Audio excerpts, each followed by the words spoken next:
रायगढ़ बाबा धाम कोसम नारा की कहानी। हिंदू शास्त्रों में ऋषि मुनियों की 15 से 20 साल जंगलों, पहाड़ों और कंदराओं में कठोर तपस्या का वर्णन मिलता है। साधारण तौर पर इसे लोग काल्पनिक कथा कहानियां ही समझते हैं, पर छत्तीसगढ़ के लोग नहीं।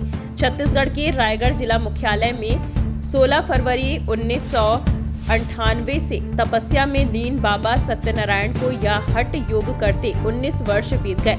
रायगढ़ में गर्मी के मौसम में तापमान 49 डिग्री तक पहुंचता है। ऐसे गर्म मौसम सहित भीषण ठंड और भरी बरसात में बिना छत के हठ योग में विराजे बाबा जी का दर्शन कर लेना ही अपने आप में संपूर्ण तीर्थ है।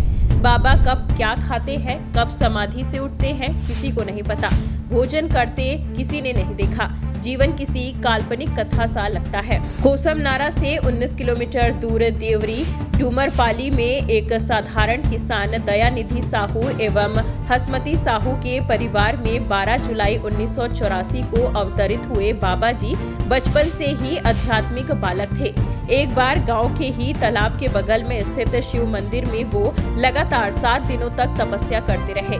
माँ बाप और गांव वालों की समझाइश पर वो घर लौटे तो जरूर, मगर एक तरह से स्वयं शिव उनके भीतर विराज हो चुके थे। 14 साल की उम्र में एक दिन वे स्कूल के लिए बस्ता लेकर निकले, मगर स्कूल नहीं गए।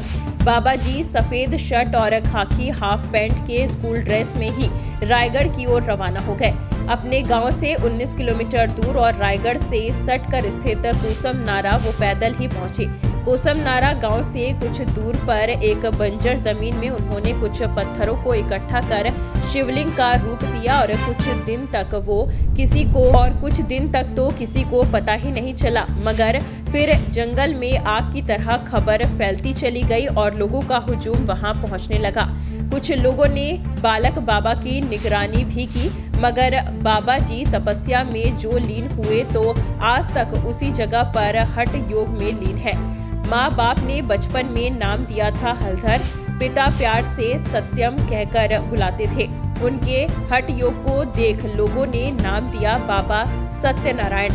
बाबा बात नहीं करते, मगर जब ध्यान तोड़ते हैं तो भक्तों से इशारे में ही संवाद कर लेते हैं।